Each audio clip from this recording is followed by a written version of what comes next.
What's up, you guys? It's Sir Scrub here, bringing you some Scrub tier discussions. Before we get into today's video, please leave a like and subscribe, and feel free to share this video with a friend. And most importantly, let me know your thoughts down in the comment section below. So here we go. Opinion warning. This video is going to be entirely subjective. What I'm going to talk to you guys about today is the impact of YCS Milan. Not on the meta, but on us as the player base. With that being said, again, let me know what you think down in the comment section below. This video is more meant to start a discussion, not necessarily an argument. So we've all heard the following trigger phrases, such as Yu-Gi-Oh is a pay-to-win game. This game takes no skill. All you've got to do is run whatever is the best deck and you'll win, if you can afford it. I activate my credit card. Things of that nature. Well, there will never be a better example of how absolutely wrong these opinions are.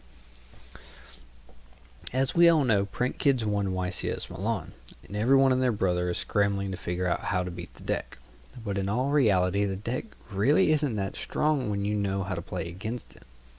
That's really the biggest secret. Read the damn cards and you'll be fine. However, what's much more important is the Yu-Gi-Oh ideology that this topping creates.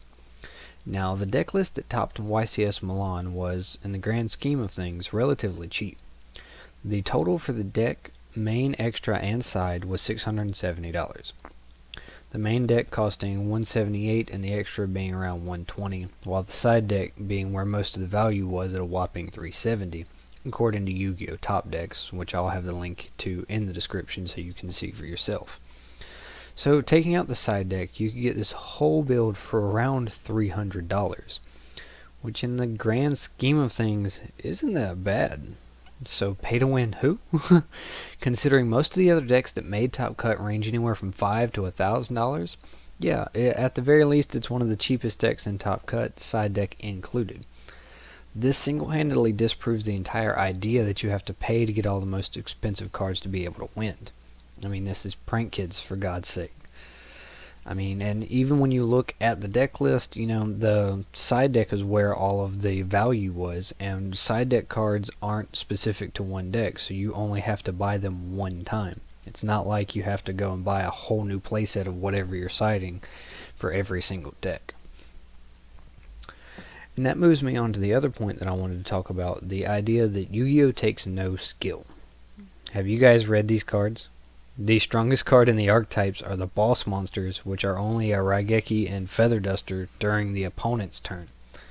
Which is to say, they can't Raigeki or Duster you and then attack you, because it can only be activated during your opponent's turn. It's a single piece of disruption. Granted, it is a board wipe, but it's one board wipe. And that's about it. Other than that, it's just generic link spamming. The deck's biggest strength is its ability to grind, which means if your deck can even somewhat quickly shit out damage and swing through their board, it folds, or if you can just straight up outgrind the deck. It took this guy an immense amount of skill to pilot through this tournament. He beat out damn near 1,800 people. I don't care who you are, that is a large event. And he won with freaking Prank Kids. If this doesn't single-handedly show you that to win in this game you've got to apply a hell of a lot of skill, I don't know what will. Not to mention the forethought, the planning, and intelligence it takes to analyze the meta, know how to combat the best decks, have the correct side deck options, as well as be able to actually play your deck well enough to beat out that many people, play through hand traps, and so on and so forth with the speed and the veracity that modern Yu-Gi-Oh has. To top a YCS, especially with a quote-unquote rogue pick like this was, it takes an immense amount of skill and forethought and planning. And ultimately, congratulations. It was a fabulous showing, a wonderful display of creativity in Yu-Gi-Oh! And that's what I think my favorite takeaway is from this whole fiasco, or not fiasco, but this whole ordeal of YCS Milan, is, a lot of people are caught up in the meta sheep and pay to win and stuff like that, and this guy is a rogue hero, He's somebody like me who plays Slash Draw and True Dracos. He shows that you can top, and still not have to be confined to these opinions that this herd mentality creates. Ultimately, however, these are all just my opinions. I think that that YCS Milan is one of the most important we've had in a long time. And honestly, as a quote-unquote scrub, it has helped restore my faith in casual Yu-Gi-Oh!, despite my enjoyment of the competitive scene. But like I said at the start of this video, it's just my opinion.